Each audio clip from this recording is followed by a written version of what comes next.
My sister, she's in recovery now too, but she was also in active addiction about the same time. And, my parents, they were put through the ringer between the two of us. Jason LaChance here, host of the Knocking Doors Down podcast here. And my guest on this episode is Courtney Proper. And please hit that subscribe button on whatever platform you're on. And if you're on YouTube, hit the like button, leave a comment. So if you got something out of this, maybe words of encouragement for Courtney, I appreciate it. Here's this episode of Knocking Doors Down. My guest on this episode, Courtney Proper. Courtney's been clean and sober since 3/3/18, and she was in her active addiction for 10 years and ended up losing everything. And I know we say that oftentimes, but I mean her job, marriage, car, and most of all, custody of her daughter. But she's turned her life around, gotten it back, and in 2024, earlier this year, she put out her book, The One Brought Back. And I'm excited to talk to you today, Courtney. Thank you so much for joining me on Knocking Doors Down. Thank you for having me. I'm excited to be here. Gratitude, huge for me. Part of the way I've rewired my brain and my thinking. So 3 things you're grateful for today. Oh my gosh, it's always so easy. I'm grateful for waking up. I'm grateful for waking up next to my daughter.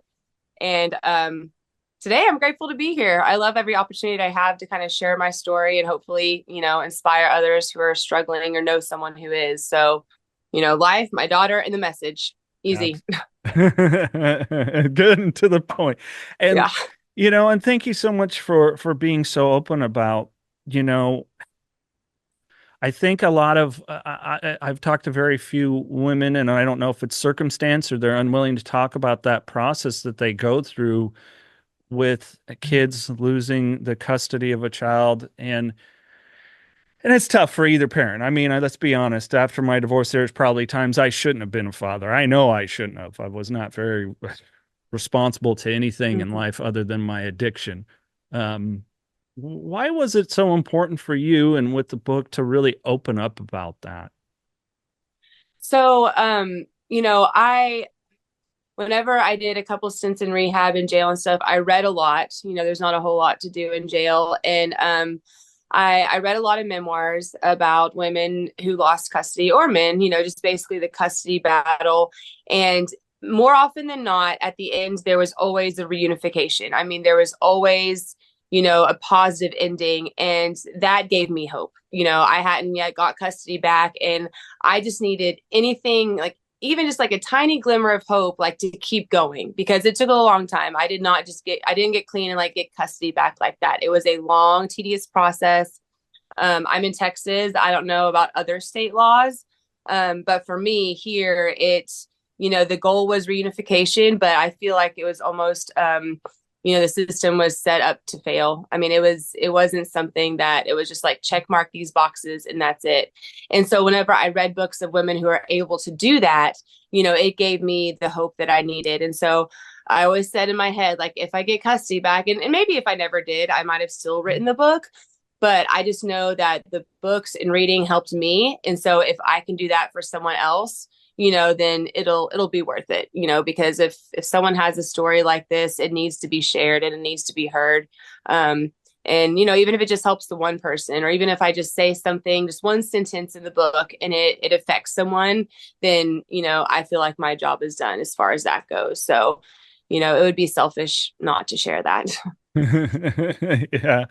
Yeah, well, and I think what you close with right there is so important, that's a big part of this thing called recovery. People sometimes often, and usually newcomers, although I met some people that have been sober for a long time, but I don't know that they've worked recovery per se. And that's not me to try to be judgmental, but their life didn't really change much. They just didn't use substances anymore. But I think that's a big part of it, is that giving back. That's huge to our journey.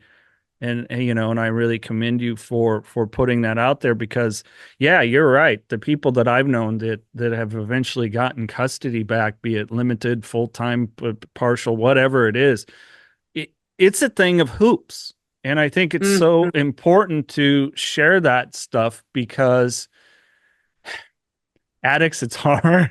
And I'm sure you recollect, we don't really like being told what to do. And then when we have these new hoops to jump through, And when our logic starts to come back and our brain starts to go through some maturing process that we've stunted for so long, it's easy to be like, F this shit. Like, Yeah. forget, I'm not doing it. Yeah, for sure. For sure. Yeah, and it was very discouraging. I mean, a lot of my story is, I went through a divert court program, like a drug court. I had to answer to a judge, to a caseworker, to my CPS worker. I had my boss, like I had all, and my sponsor. I had all these people I had to answer to early on into my recovery. And it was just, I mean, like one thing after another, like just being in recovery was like a full-time job. And yeah, so as far as CPS goes, in their head, if you want your kid bad enough, you're going to do whatever it takes. But I feel like, and this is just my opinion, but I just feel like they've got the tunnel vision. Like if you want your kid back, do X, Y, and Z. And I get that. But especially with our circumstances, and like you said, kind of having issues with authority a little bit, it is so much harder than just doing X, Y, Z. I mean, every direction, things coming at you, but it's possible, right? Like that's why I wrote the book. That's why I'm talking about it, because no matter how overwhelming it is, no matter how many bullet points you have to check mark or whatever, you can do it. For me, it took a long time, but I would do anything to get my next hit. Right. And so a popular thing is like chase your recovery the way you chase your high.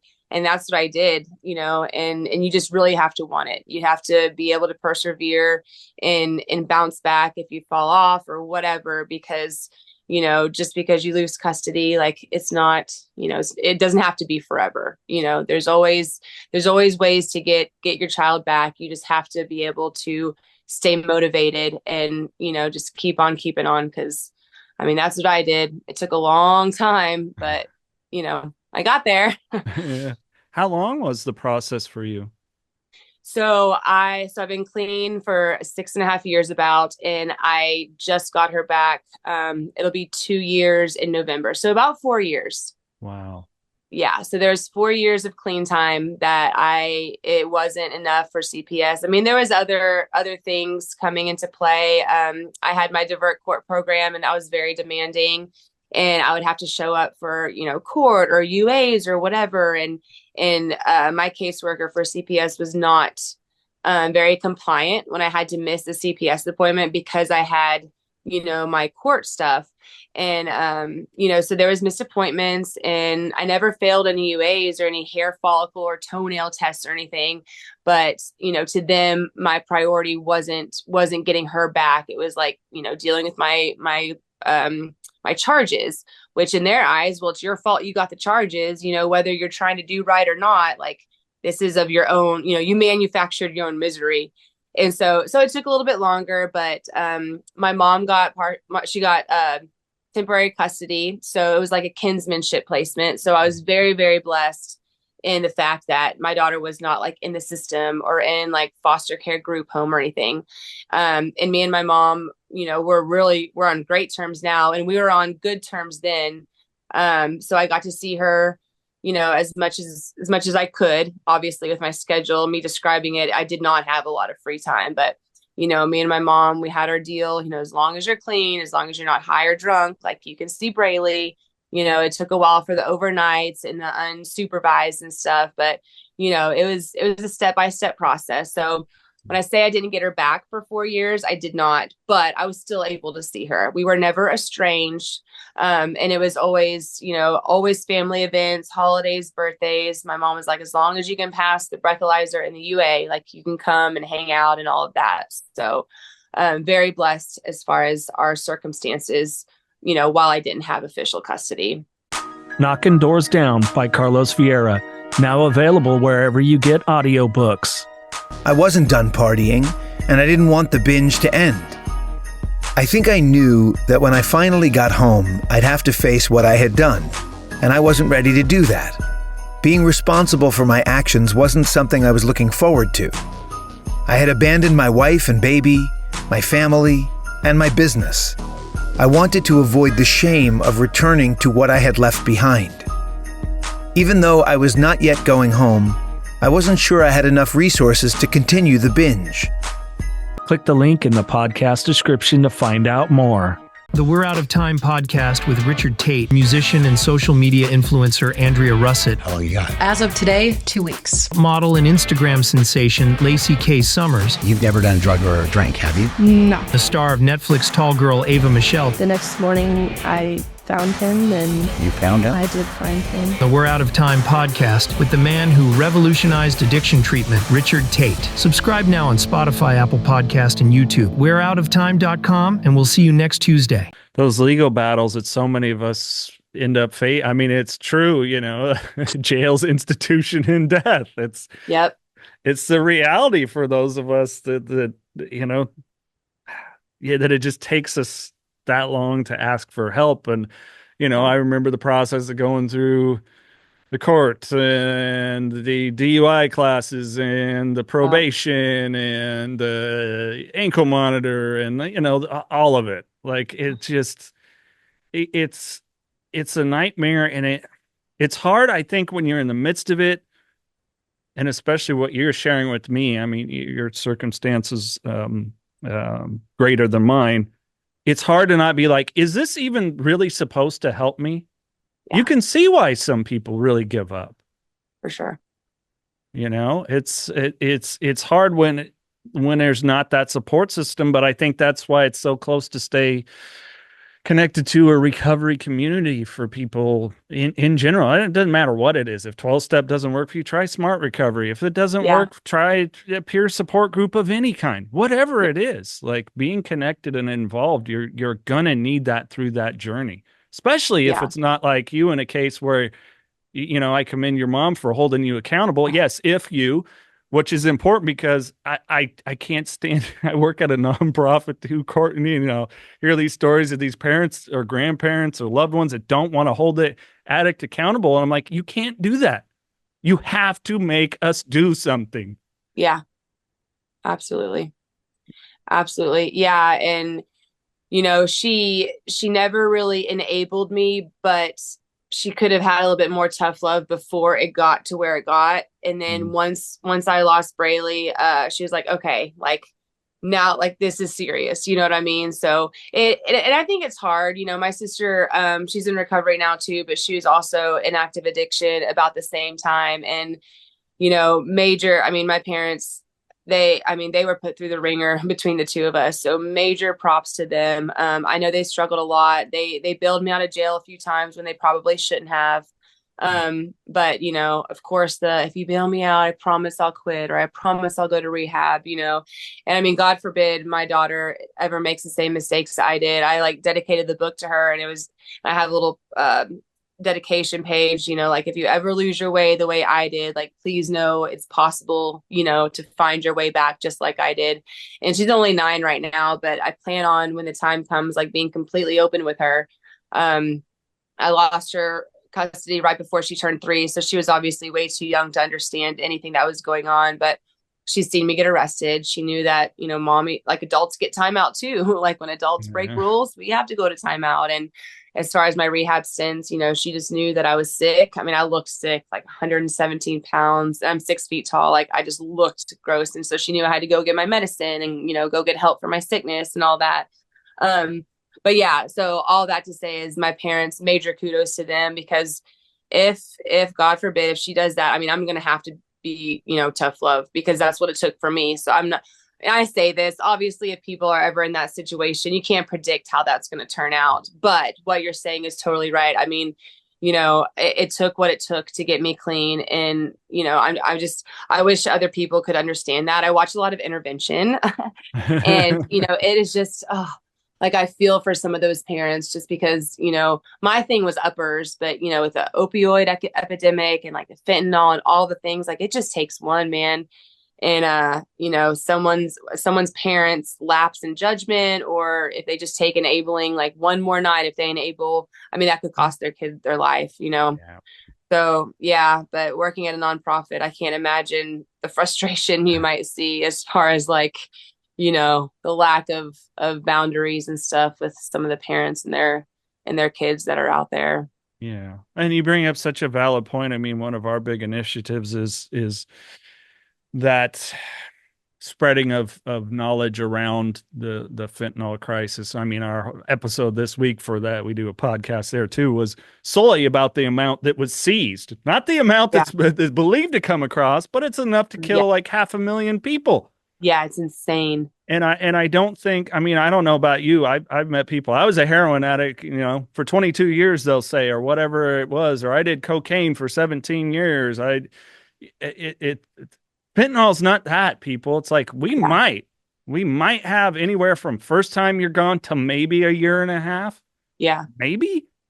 It's absolutely frightening. And you know, I think it's great, and I love that folks like yourself and talking with you where you take it to awareness, but we're in a weird time. I had someone tell me, yeah, we can't get an individual PR person on the national news to talk about the addiction crisis. And I'm like, well, why do you think that is? Oh, they say it's too dark. And I go, it's too dark for their sponsors is what it is. Yeah. And we know that their primary sponsors are the pharmaceutical companies, and they don't want people to connect their pharmaceutical drug to this. It's a death cry. It's a war. Like we are being killed, people. Over 100,000 people a year in our country. Number one killer, overdose. I'm sorry. Yeah. Something going on here. Yeah. It's really sad. It's really, really sad and so scary. So I don't want to give away too much of your book, but I would like to, for a little bit of relevance. I mean, for you, where do you think, what really started? What started the curiosity with substances? You know, I mean, I had a rock solid childhood. You know, my parents split when I was 12, and that was the most traumatic thing that happened. And it wasn't even that traumatic. Like they did way better co-parenting than, you know, being together. So it kind of actually helped us. It was a good thing. The following, you know, them breaking up actually brought us all together, if that makes sense. So, I guess in high school, you know, I did like student council, National Honor Society, like yearbook editor, debate, basketball, volleyball, straight A's, all the things. And so, and I was just so busy, like I was such a busybody. And so I guess like the curiosity just came in whenever I left to go to college. You know, I was 18, I was around a lot of parties. Like I lived in a co-ed dorm, I lived on campus, there was Greek Row. I mean, it was just the party scene. So I know a lot of people's story begins with like kind of escaping childhood trauma or, you know, not being confident or whatever. But for me, it was just seriously like everyone looks like they're having fun and I'm here and mommy and daddy aren't around. So like, I'm going to join in. And it took a while. I mean, it took a long time for me to even recognize the addictive behavior because everybody was doing it. You know what I mean? Like me drinking every night or like every, or on the weekends at the pool, like it wasn't abnormal. You know, I was always with people who were drinking. So, you know, it wasn't something I thought was a problem. I was just doing what every college kid does when they go to college. And I was able to maintain my grades. I didn't go to class all the time, but a lot of my professors were like, you're paying for the lecture. If you don't show up, that's fine. Just make sure you turn in your stuff, make sure you pass your test. Like it was pretty much a very long leash as far as like the professors that I had. So, so I didn't go to class all the time, but I didn't get penalized for it. And yeah, so like to answer your question, just total curiosity, like that is it. Just the innocence of wondering and the lack of awareness of how I was drinking a lot more than normal as far as like, you know, a lot of people would be drinking and I'd be drinking with them, but it wasn't always the same people. Like I would go and drink with like my boyfriend's fraternity on, you know, at a kegger. And then the next day I would drink with some of my friends from the dorm at the pool. And then later on I'd go with, you know, my psychology class and go float the river or whatever. So, you know, and that's in hindsight. At the time I was like, oh yeah, people are drinking, I'm going to go hang out with everybody who's drinking. But that was just kind of like the environment, like the culture down there. Yeah. So yeah, it was just curiosity. And then weed came in, which, you know, wasn't a big deal. I wasn't like, oh my gosh, I've got to smoke every day or anything. It would mainly just kind of like cure the hangovers, or, you know, if we were just like not going out or whatever and someone had a blunt, like I would hit it and stuff like that. And so it wasn't really until after college that I started that I started noticing my addictive behaviors. My parents kind of noticed it pretty quickly when I would come home for the holidays while I was in college. They would kind of notice like, oh, she's like going out and coming home wasted, and I would just chalk it up to like, I'm in college, like this is what we do. And then once I turned 21, I was like, I'm 21. This is what we do. Right. Like, I always just had like this is a normal type mindset. But your parents usually know you better than anybody. And so they could tell that it was more than just the phase. It was more than just, blending in with my surroundings. But at that point, they didn't have a whole lot of control over me.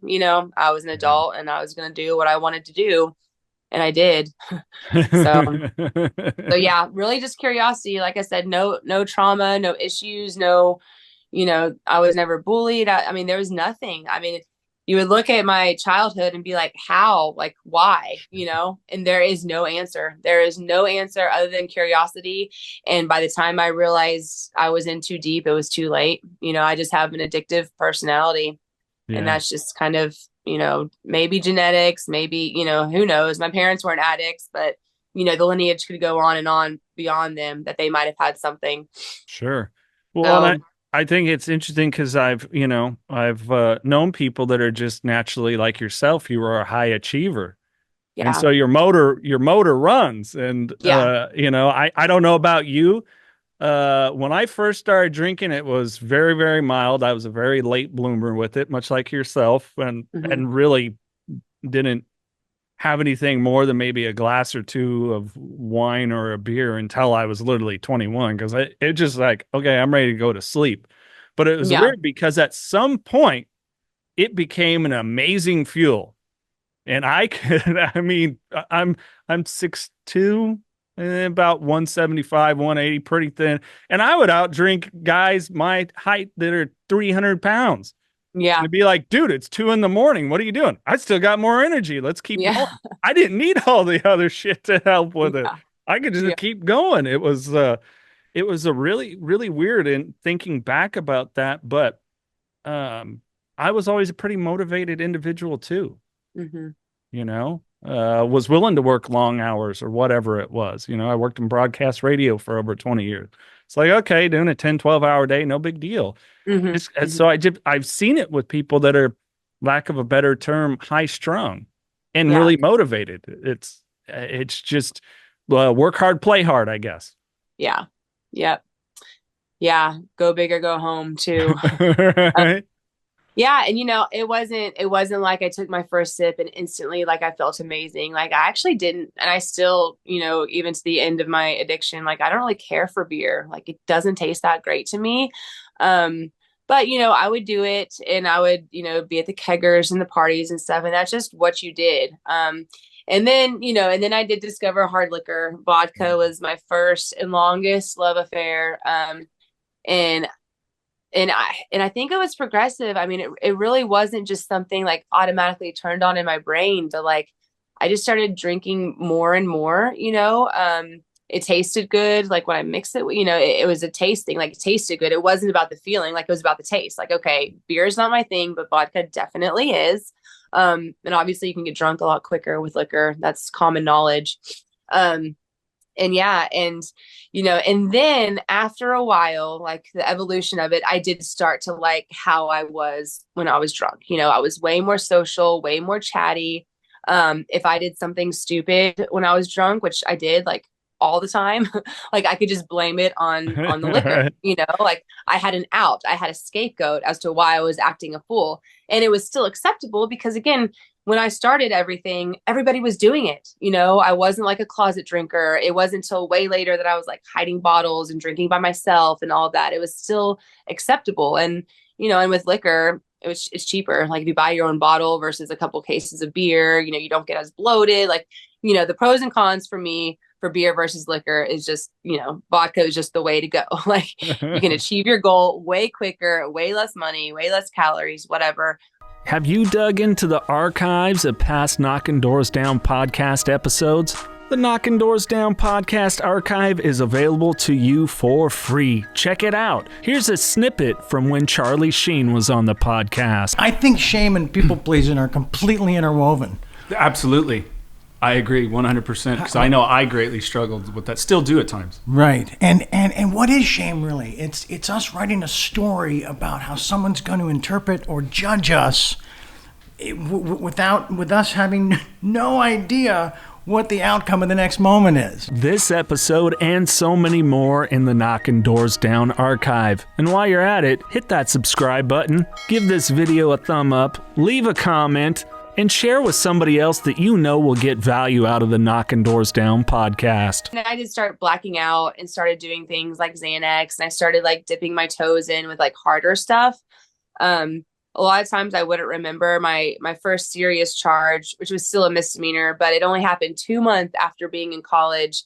And I was driving home and I was blacked out. I mean, I don't remember this, but I was just like a mile away from the apartment I was going to, and I got pulled over for speeding, and a cop shined her flashlight in my car, and there was like a Xanax bar, like right on my console. I didn't even remember having it. I didn't even remember taking any. Like when she was like, "Oh, what's that?" Like I was probably like, "I don't know. What is this?" Like your guess is as good as mine because I was so obliterated. And anyway, so things like that were kind of scary. That happened a few times. Nothing as major as having the controlled substance, but people would tell me like, "Oh yeah, like you got in your car and drove."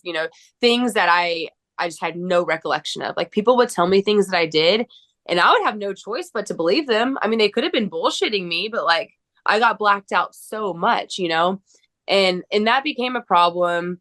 But I didn't dial it down. I would just make sure if I started feeling kind of weird, like I was either, going home or I had a ride or that there was cocaine around. And that way I could like cease the drinking a little bit and stay up and, hopefully regain a little bit of sobriety, but still being like high, Yeah. And so I started getting into cocaine real big. And I would do other stuff, ecstasy, Molly, GHB was a thing for a while, never addicted to it because, that's kind of a weird thing to like need, but I loved it. Anything I tried, really, I loved. There wasn't anything that I was like, ooh, that's not for me. If you had it and I tried it, at some point I loved it, Xanax kind of made me black out, so I wasn't a fan of it, but I was always just like, whatever you have, like, I'll do it. Like that need to be high and fucked up kind of started to emerge. And again, not escaping anything. It's just for me, once I was doing stuff enough and I started realizing like, oh, I could try this and I can try that. And she has this and they're doing that. I was just very much just like, fuck it. Like, why not? The consequences for me at that time had not been so severe to where I thought like, oh, maybe this isn't a good idea, So yeah, it was definitely a progression. Pretty much the norm as far as like, you start with one thing and it goes to the next and the next and the next. And, that's pretty textbook, but yeah, it was just, I'm just an addict, man. Like I just love shit that makes me feel good. Well, and I think again, you have what you shared such a competitive nature, and I can remember that. I mean, it's literally like, how stupid is it in retrospect now with a clear mind, right? Like, oh, I can outdrink you, which is saying I can consume way more poison than you can. Yeah. Yeah. Or the drugs, what I know, some people, I was a garbage can or whatever, for me, it was dabbling. And then it was like, luckily my body was like, no, you don't like opioids. No, you don't like cocaine, but this liquor thing, oh, you love this, and yeah. it was, like beer and rum, especially, tequila. Okay. Look, as a matter of fact, if you didn't finish your drink, I would be like, are you near the end? Are you going to finish that? Cause I will. Don't need to waste it. Yeah, like why would you wait? I would waste like a $50 steak, but goodness forbid you waste a little bit on dollar beer night. Right. Just like so wacky. But it's interesting to me, what you share being so competitive too. Like, oh, they're doing it. Okay, I'll give it a go. Yeah. And I think for anyone really, if we focus on fitness or whatever, you get that reward on the back end as opposed to on the front end when you're using substances. And eventually I think, it's just like, it's like, screw it. Why? I can just get it all right now. Mm-hmm. and it's just the brain takes over, and then subconsciously we're off to the races, man. Mm-hmm. Yeah, and I was very opportunist, like too, like if someone was around with like the LSD or the shrooms, like I just wanted to take advantage of it all. I never like actively sought out psychedelics or, obviously I had my preferences of stuff, but like I wanted to get my hands in everything. Like I wanted to try it all. To me, when I went to college, it was just like a whole new world. Like all these things that I never dabbled with in high school. It was like a buffet in my book. I talk about like my plug having like everything, and I use a synonym of like, it's like Willy Wonka when he goes into the chocolate factory and he just like sees all of the stuff. Like that's how I felt with drugs. I mean, I was just, I guess I'd just been so sheltered and stuff as well. It wasn't that I was ignorant. We had like Red Ribbon Week at school, like Sure. Say No to Drugs campaign and like Mothers Against Drug Driving. So I was aware of like, oh, this stuff is like taboo, but I just, I was just never around it early on. And so it was just a whole new world once I saw, everyone doing it and how people looked like they were having such a great time and everything. And, I just had no limits. I was very much in the I'm invincible mindset and like nothing bad can happen to me. And, I haven't gotten in a bad car accident, or I haven't like, I haven't injured anybody detrimentally while driving drunk or high or whatever. So, that kind of mindset, I know a lot of people had that, but it eventually catches up to you. I mean, it might not be the worst or the worst consequences, but like over time, it just starts to chip away little by little. And even though there's like those crimes that are like victimless crimes, where you're not directly hurting someone, I mean, ultimately you're always going to be hurting yourself. Like, it's not that it's victimless. It's just like, you're hurting your own body, your own self, and your, your mindset and your psyche and all the things. So I don't know, man. It was a rabbit hole for me. It just took one good drunk and I was out seeking everything I could. Yeah. Understandable. Yeah. Well, and then, sometimes it's not even maybe, a past trauma, be it minor, major, whatever. And not to minimize that for, I went through them, but we're certainly going to create some in our addiction. That's for sure. Definitely. And, For sure. For sure. And Yeah. it's not just for ourselves. Like you shared your loved ones, your parents, and it's just like, it's just a shit way to be. I don't know how else to put it. Yeah. There is no other way to put it. Like, yeah. So yeah, I basically, I finished junior year at college, and then mom and dad were tired of paying for bail money and tuition. So they made me come back home after junior year, and I was pissed. I mean, I had one more year before I graduated, right? I was like, I was on debate in high school, and I came up with like all these reasons. I was like, all the money you spent, all the time I've been down there, like, and I'm not even going to have a degree to show for it. Like, this is bullshit. And that's when I knew that they knew that there was an issue, like what kind of parent is going to pay like almost $100,000 for you to go to school only to pull you out 2 semesters before you graduate, and really looking at the numbers, they spent almost that in bail money and, all the jail time I did. I mean, it was a very neck and neck, tie as far as the money goes. I mean, they just simply couldn't afford it. Like I obviously, was showing no signs of stopping what I was doing. And like, there was just, even just one more year of college, if I had done as much as I did as far as my arrests and, my encounters with the law, like they just weren't gonna be able to do it. Like, they're like, we can pull you out now and save some money on tuition, or leave you there, you get arrested, stay in jail, and still lose the money on tuition. Like it was just a catch-22. So I came back home, and that's when I knew like I had a major problem, because I lived with them, or I lived with my dad. They're obviously still divorced. And I wouldn't drink for like a day or two. And I mean, I would get the shakes. I mean, it was just like full on withdrawal. And I was like, okay, well, I guess I just need to go get drunk. Like it was just in my mind already, like there's no way I was going to get sober, because that's exactly what my parents wanted from me. And now I'm pissed at them because now I don't have a degree. And even though I had a great time those last 3 years, like now I'm back to square one. Like all I have is like my high school diploma. And so another common thing is like when you like drink or drug at people, you know, like, well, fuck you, I'm going to do this. That was totally my mindset for like the next 2.5 years. I made friends at bars. I went out to happy hours and I found a little crew that I would go out and drink with, and they knew that I drank way more than them. It was obvious. There was like, I didn't even care, you know, they'd be done after 2 drinks and I'd be ordering more shots. They're like, oh, I don't want that shot. I'd be like, okay, well, I'll take it. I mean, it was very obvious, very, very obvious to anybody that I was the lush, you know?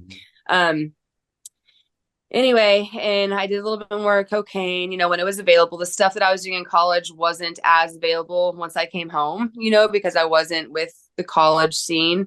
But I still found ways, you know, I would meet random people and dangerously, you know, go home with them or go get an 8-ball with them or whatever. I mean, I didn't care. I mean, if I got murdered or if I got raped or whatever, at that point, I was just so like mad at life. I mean, I said my parents, but it was really just like what I had done to put myself here.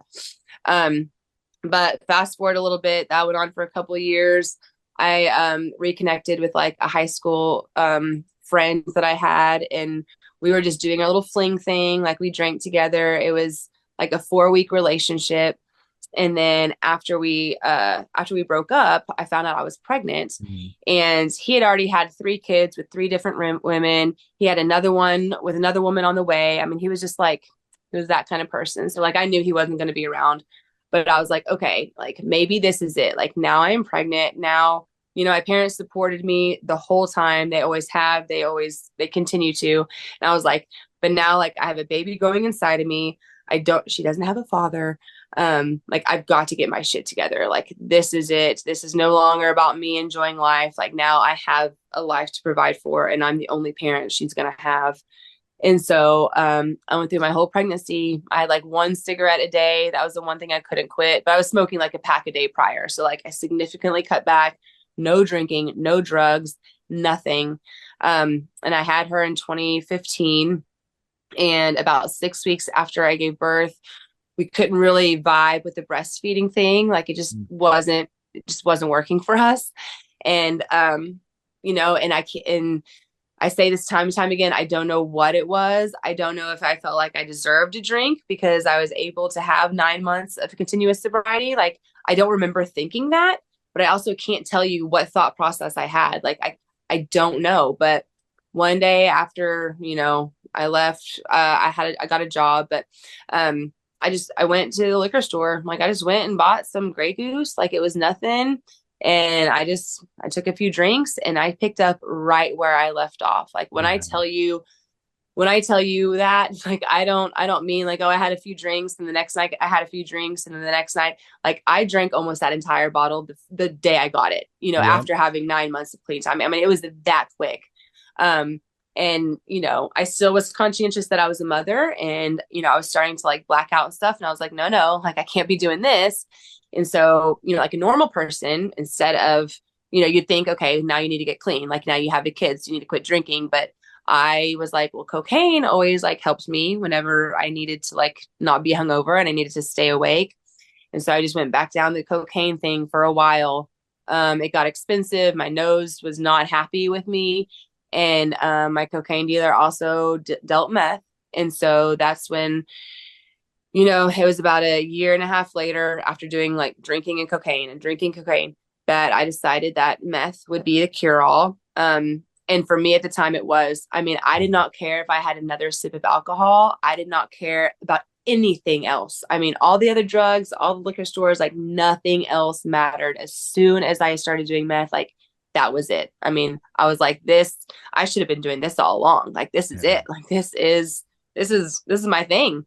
And it was about 3 months. That's all it took. 3 months of doing it, just smoking it. I lost my job, lost my car. I was married before at the time. I barely even touch on that in my book because it's a very toxic thing. It was very much, oh, my daughter needs a dad. This guy's willing. Let's do this. It was like at a park. It was my parents and his parents. It wasn't even a wedding.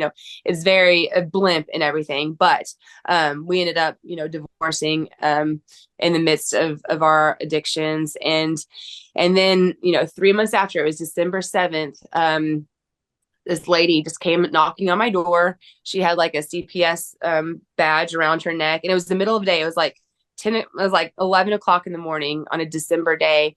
And she was like, hi, my name is whatever, and I'm with Child Protective Services. And I was high as a kite, of course. And I was like, okay. And she's like, so we received an anonymous phone call that they reported there's child abuse or neglect in the household, and we're going to need you to comply with a drug test, like an oral swab drug test. Sure. And I didn't know my rights. I don't know what kind of authority they have as far as like making me comply. But I didn't, I told her that. I was like, I don't have to do what you say. Like, you're not the law, like, I don't know. And I was high, of course. So I was going off. I mean, way more than I would have sound mind. So red flag, obviously. And she's like, okay, well, I can't force you to do this, but I can't allow you to leave the premises with your daughter. Like, we have to call someone, to be here with your kid, because I've been told I can't leave you alone. And again, I don't know the rules on that. I don't know what kind of authority they really have, but she was not allowing me to leave with my daughter. So I called my mom, and she was able to come and get Braylee. And, the CPS lady was like, okay, so we're going to have to get the courts involved. We're going to subpoena you to get a UA, and, that'll take place in the next couple days or so. And so, again, I was blitzed. I didn't know my rights. And after she left, I was like, okay, mom, so like, what are we going to do? Like, how are we going to beat this? And she's like, Courtney, you are going to have to get help. Like, I don't know how to beat this without you actually like doing the recovery thing. Like, you just have to. Like, this is uncharted territory. No one in my family has ever had a CPS case. I don't know my rights. She doesn't know everything that's about to unfold. And so, you'd think that that's when I would go and get help. But my mom took my daughter, and I went and I sat in a Target parking lot and got like super, super high. And I remember thinking like, okay, this is going to be my last high. Like, this has to be it. Like, this is serious. Like, I'm about to lose her for good, blah, blah, blah. And, and I remember telling myself that time and time again as the days went on. And as far as UA goes, I was thinking like, okay, I'll just get a, fake urine. That's how they do it. That's how people pass these, no big deal. Well, it was about 2 days later. I hadn't been to sleep yet. And I went in for my UA, and I mean, I had no privacy. There was no door. The lady went in there with me. I mean, there was no way I was getting this fake urine out. Like, it was impossible. She wasn't looking at me, but I mean, you could hear a pin drop, I was like, all right, like, here we go. I guess we're about to do this. And so I went ahead and did it, naturally. And, they called me a couple days later. They're like, you tested positive for like meth and coke and weed and a bunch of things. And they're like, so here's what's going to happen. Like, we're going to set up a reunification process. But as of right now, we have to, take away your custodial rights. And they walked me through the process. And my mom had to go through a lot of steps as well to make sure she was fit, to parent my daughter while I was getting my shit together. And after that, I was like, okay, I left, or I hung up the phone call, and I was like trying to get, my thoughts right. Again, I'd been awake for like 72 hours. And I still just went to the trap house. I was like, okay, so now this is real. Like, now I know what I'm facing. Now I know what I have to do. So now I'm going to go and get even higher, and then I'll deal with it, and that was my mindset. And I kept getting high. I didn't go and deal with anything. It took about 9 weeks until I finally went to rehab. But first I went to my dealer's house, and he was shooting up. And once I talked to the CPS lady, it just seemed like too much. It just seemed like no matter what I was going to do, like I was not going to get her back. Anyways, my dealer shot up, and I was like, hey, I need you to shoot me up. He was like, I'm not going to be that guy. And I was like, okay, well, I'm going to do it, like whether you can do it for me or I'm going to do it, but it's happening. Like, I'm in so bad. I just don't even I didn't want to like kill myself, but I didn't want to like deal with reality. So, anyways, he shot me up, and that was the next best thing, like first I was like, oh, meth is my thing. Now, like the syringe is my thing. Mm-hmm. And, so I was doing that for about a month and a half straight. I mean, I didn't even talk to my mom. I would text her like on a high, but she could tell, and she's like, Courtney, you're not going to see Braley. Like, let me know when you're ready. But this process is going to take as long as you let it take. Like you're not helping yourself. And so, I just kept doing my thing day in, day out, just shooting up. I don't even know how many times I slept, but I could not get enough. And it wasn't even fun anymore. Like it stopped being fun long before I started shooting up, right? Like I got to a point where I just wanted to numb myself, and eventually that stopped working too. And I got pulled over beginning of March. My tags were out. The cop saw little crystals in my floorboard. That gave him reason to search my car. And they put me away for felony, like a controlled substance, paraphernalia. And I went to jail. I got bailed out by my husband at the time. He was like, we're going straight to rehab. And he took a little bit too long to pick me up from jail. So I like snuck over to the gas station and got like a 4-pack of like little Shutter Homes vodka or whatever, or wine. And I got blacked out drunk. And I was like, and he picked me up. I was like, okay, let's go to rehab. Let me go say bye to Braley, and then we'll go. Like, seriously, we'll go. So by the time we got to my mom's house to say goodbye to Braley, I was blacked out. Apparently my mom, and I was told all of this. I don't know it because I was blacked out, but my mom was like, I do not want your daughter to see you like this. Like, you just need to go straight to Valley Hope. I'm not letting her see you like that. And I guess I did not like that. And I pushed her out of the way, and she kind of hit her head on the wall, and there was no blood. It wasn't like a violent thing, but she called the cops. She was like, okay, Courtney, like this is it. Like I don't have anything left in me. And sure enough, it was the same cop, that arrested me the night before. And she was like, you must really love jail. And I don't know what I said because I was blacked out, but they took me back to booking. I spent the night in jail. And then for whatever reason, I still don't know to this day, my mom bailed me out. They were there to pick me up before my paperwork was done. And they took me straight to the treatment center. And so, within a 36-hour period, I got 3 charges: domestic assault, paraphernalia, possession. And so then I went into rehab, and I had been to a couple before, but it was only to pacify my parents. Never did I really want to get clean. But now I knew my parents were done with me. Like now I knew, like, okay, I just like hurt my mom, not severely. She didn't go to the hospital or anything, but it still was enough. Like, I'm not a violent person, and she's taking care of my daughter. Like, what if I had actually hurt her? She wouldn't be able to care for my daughter. Like, then what? And so even though I wasn't of sound mind, once I left the detox level on my treatment center, like I was just starting to think of like how much worse that could have been. Like that could have been detrimental. Like someone could have been seriously hurt. My daughter could have definitely gotten lost in the system, and like I would be screwed. Like even more so than I was.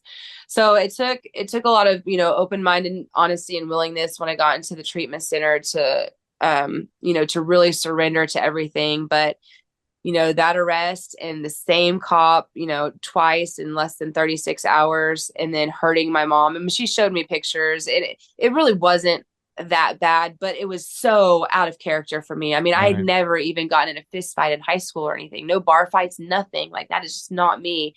And that was a huge eye opener, like that I would do that to my mom. And she was only trying to protect my daughter.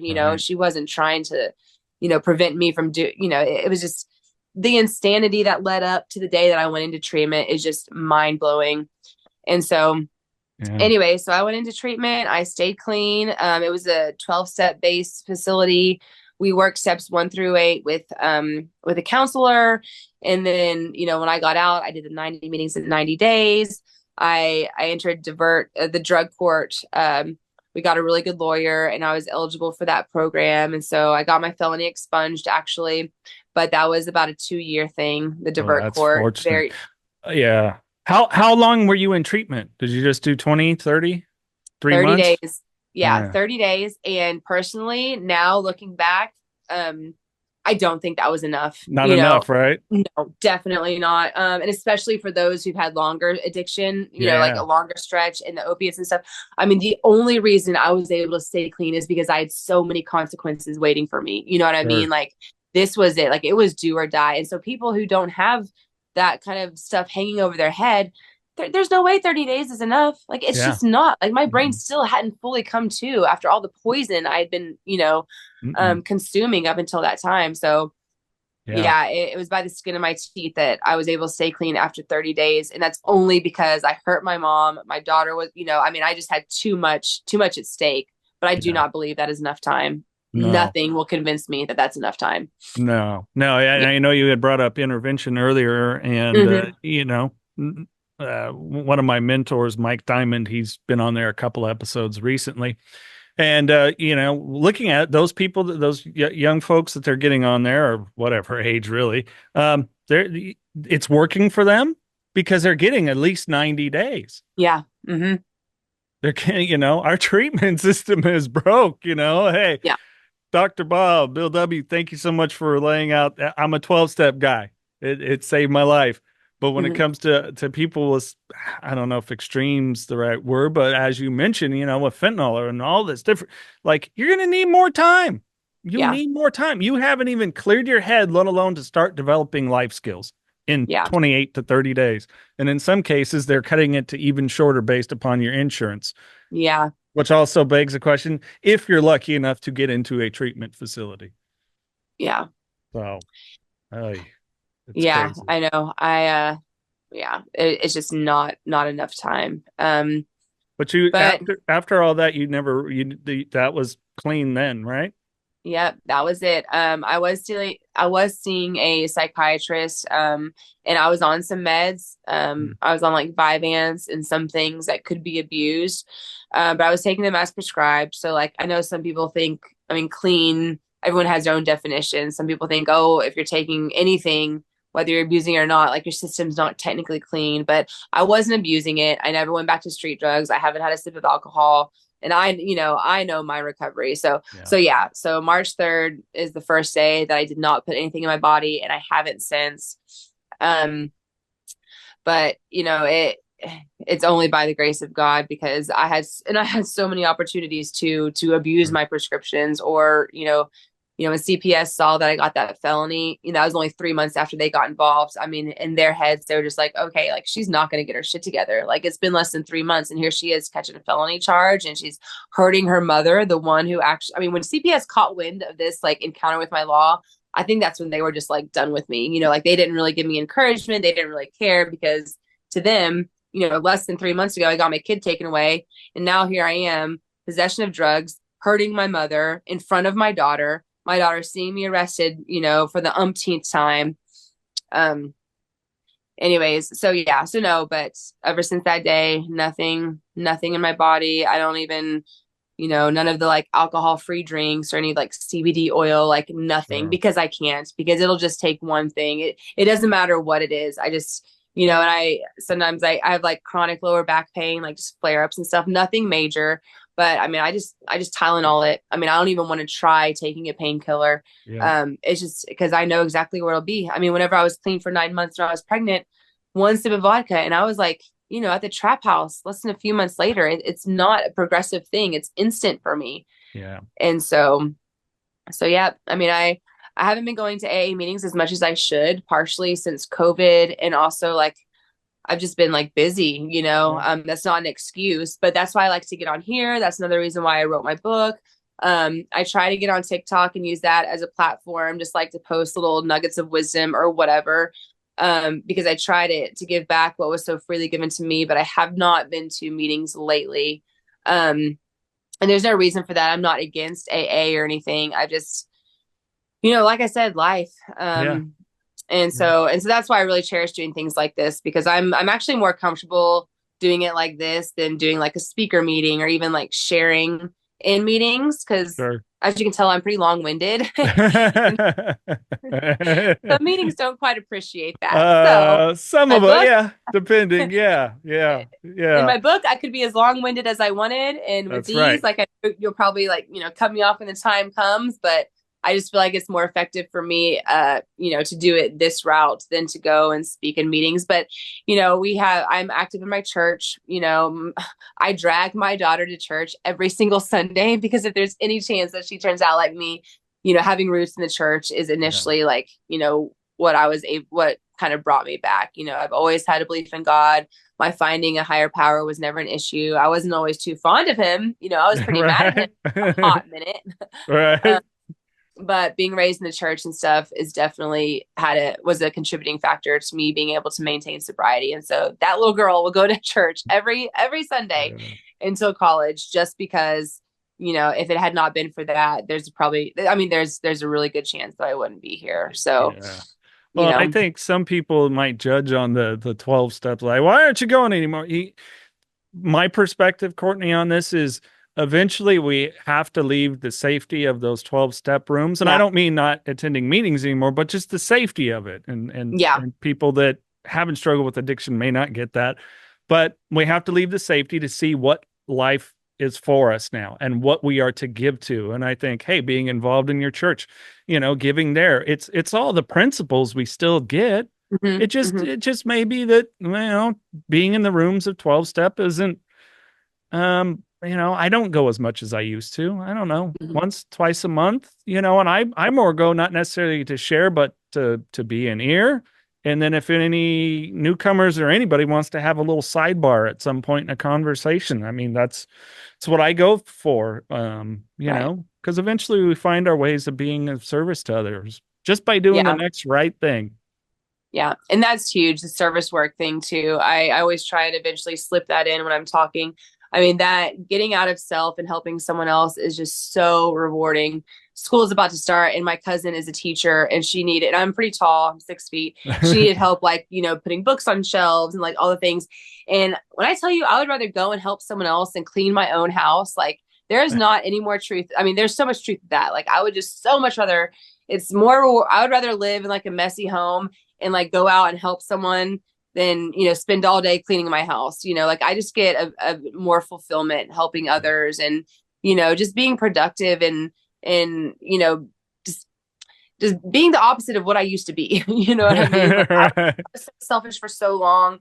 I could spend the rest of my life being of service and it still wouldn't be enough. You know what I mean? I do. So I do. So yeah, I'm glad you mentioned that, because getting out of self and service work, no matter what you're doing, if you're just having a shit day, go find someone to help or something to do. And for me, it's a cure all. I feel so much better, even if it's just half hour of helping or something.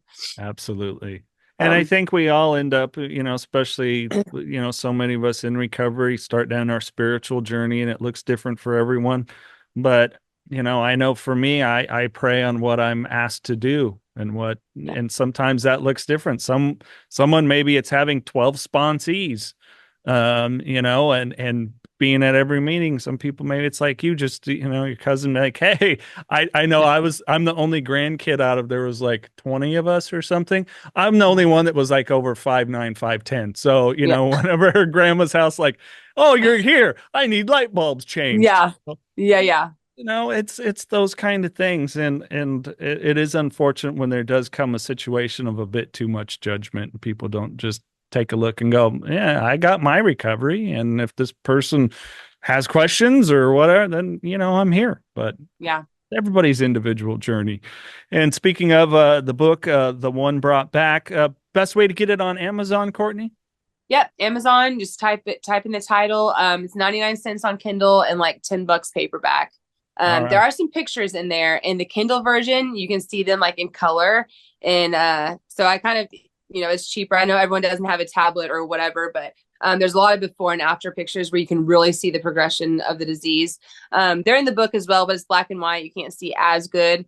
But yeah, Amazon is where you can get it. So.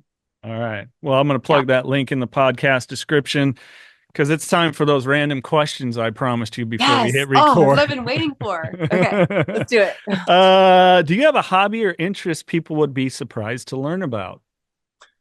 I love pickleball. Do you know what it is? Yeah. Oh, yeah. Okay, I love it. How did this come about? Well, they built one, a new pickleball court, just not too far from my house, in my hometown, actually. And, I was like hesitant about it. I was like, what is pickleball? Like this, I never even heard of it. It's been a thing for a while, but it's Sure. new to me. I mean, I've known about it for like a year and a half, but I love it. It is like a full workout. It is so much fun. Like me and my husband and my daughter will get out there, and we're not any good, of course, but like it gets your blood flowing. And I mean, it's a full on workout, and I just love it. I'll never go pro or anything, but I really hope like high schools start to pick it up. Like, I think it is so much fun. I don't know. I got a Yeah. funny story about it. So the title from this this side for people watching, the podcast Knocking Doors Down comes from my friend Carlos Vieira, his book, and we started this together. Well, the studio is in one of his warehouses that he has. One night I'm sitting here working, and all of a sudden I hear people, and I'm hearing this noise. I'm like, what the hell? They had built to my right pickleball courts out there. No. I'm like, all right. So now Nice. yeah, it's like, all right, you got the space. Why not make your own? Just buy a net. Are you naturally an introvert or extrovert? Introvert. Yeah. I would say in high school, I was very extroverted because I was involved in so much. And then once I started, doing meth and like all the chatty drugs and stuff, I was doing that. And then once I got clean, like I came a little bit more introverted. I don't know if there's like a pattern to that or a reason. Or if I just like really value my mental health, and some people just, chip away at that. But yeah, I think I'm really great with one-on-ones. I love talking to people individually, and I can do this because it's on a screen. But I did a speaking engagement back in May in front of 150 people, and I was so out of my element. And that's why I did it, because I tried to step out of my comfort zone. But I mean, I was just like sweating and like perspiring in places like I didn't even know I could sweat. Sure. And and back in high school, I was on debate team. Like I did this like as an extracurricular, like for fun. And so that's kind of how I gauged the answer to that question. In high school, I definitely was extroverted.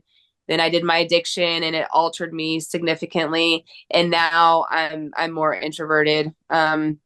I try, like I said, to step out of my comfort zone and, do things that I normally wouldn't do, but I still would much rather, and I enjoy much more the one-on-one stuff versus like being in groups and like making small talk and like schmoozing and stuff. I don't know. I just really like one-on-one conversations, I think, more than being in a big rowdy group. And, family holiday functions are one thing, and I can suck it up for a couple hours, but like after that, I just like to come home and just like chill. If it was like a night out with a bunch of friends or hanging out with my husband and my daughter, always just hanging out with my husband and my daughter, like hands down. She's very active in like gymnastics and cheerleading. So like I forced myself to be social with like all the other parents and stuff, but it depletes my battery. Oh yeah. I can go in full charge, and after 2 hours of being like with the moms and the coaches, I'm just like, I just need a bath and like an hour of alone time. Like I totally understand. I do hosting like MMA events and different stuff, and people are like, "Oh, you're so good at it," but at the end, I'm exhausted. Yeah, I'm absolutely. I would have rather done 20 miles on my bike. I would have more energy at the end. It just it's just like, yep, I need like I'm ready to go home. And I think that's part of the recovery for a lot of people too. It's just you just need less people, and I don't mean that in a bad way. It's just, I don't know about you, my circle just is really small, and I'm good with it. I love it. It's great. Same. Yeah, same. Do you have any pet peeves? I mean, like stupid, silly ones. Like my husband will put the milk back in the fridge when there's like a sip left. Or, like, my daughter won't change the toilet paper when there's like one square left, and there's like, what even is this? So little things. And then like I don't like it when people, I mean, most of these are coming from my husband just because we're still kind of newlyweds and I'm like discovering these things, but like sure, he'll just like repeat himself over and over. Like he doesn't listen to me the first time, but I always listen to him, but he'll say the same thing in different words. I'm like, babe, I know you just said that. And he'll be like, well, I wanted to make sure you heard. And I'm like, dude, I do. Like, quit repeating yourself. Like, I don't like repeating myself. Like, don't waste your energy. And then I have really bad road rage. I hate it when people get in the fast lane and they drive really slow. That's super annoying. And my character defects shine a little bit when I'm on the Yeah. highway. Use your damn signal, please. Yeah. It's Yeah, not that for hard. sure. It's right there. But Yeah. but hey, I'm going to challenge you on something. Your husband though, that's really interesting in sharing that. Is that maybe it's the need of adopting to his style, the repeating thing for him is because he learns things and picks up things in the same way. True. So as much as you hate repeating, and hey, it's guilty as charged. I've got to hear things like 97 times or write it down. Or like, Yeah. hold on, let me write it down. Or text me Yeah. what you just told me so I won't forget at the grocery store. Like, yeah, same.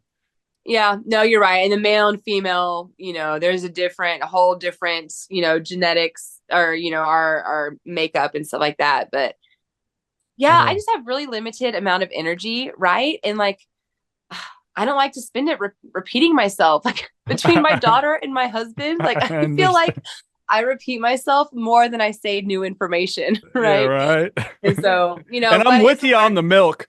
Like if there's just a little swig, just drink it. Like this is your time and your permission to finish it out of the carton. Yeah. And I mean, it takes up space too. Like you're going to take up like a quarter of the shelf with like a sip of milk. And yeah. So I mean, just little things, my daughter's going to grow up and I'm going to get the hang of the marriage thing eventually. So it's all just little stuff, but just since you asked that question and where I'm at within the last couple of days, those things have just really been irritating me.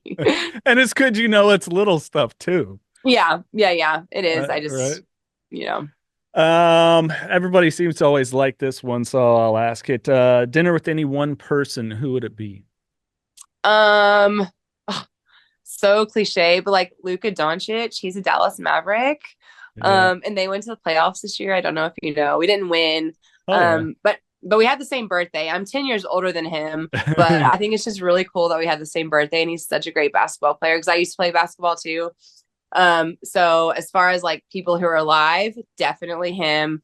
But if we're going on the more like people who have already passed, probably my aunt. She died when I was in active addiction, and she, she was always praying for me, praying over me, and she did not get to leave.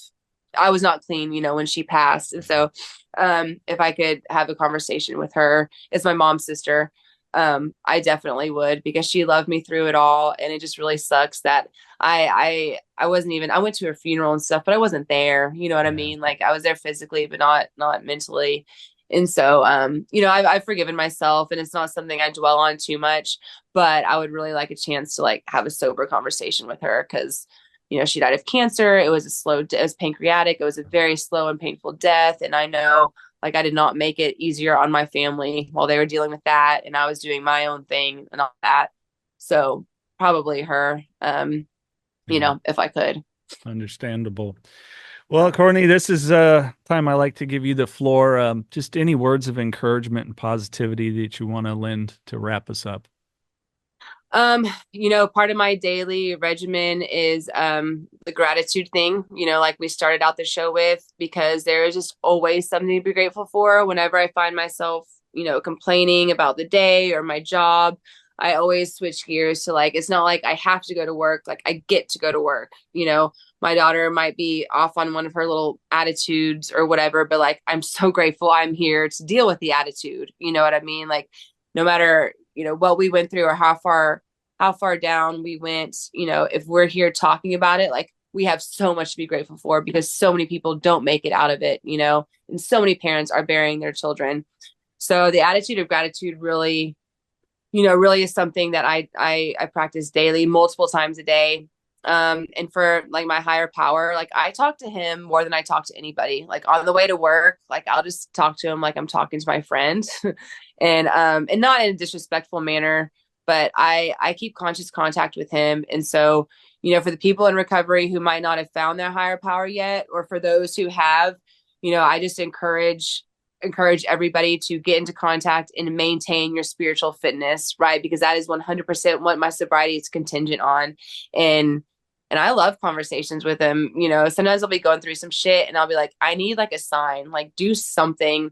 And it might not be like the flashing neon lights that I feel like I need, but he'll slip little blessings in there every now and then. There'll be a situation that I was just expecting all hell to break loose, and like it doesn't, and I think that is so cool that I'm able to like, connect in that sort of way.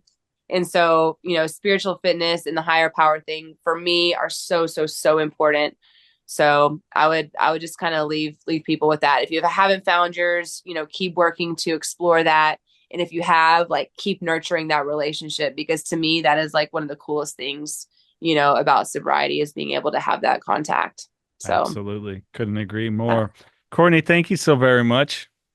Oh yeah, of course. Thank you for having me. That was so fun. You got it. And on that note, remember, no outside solutions to inside problems, and keep knocking doors down.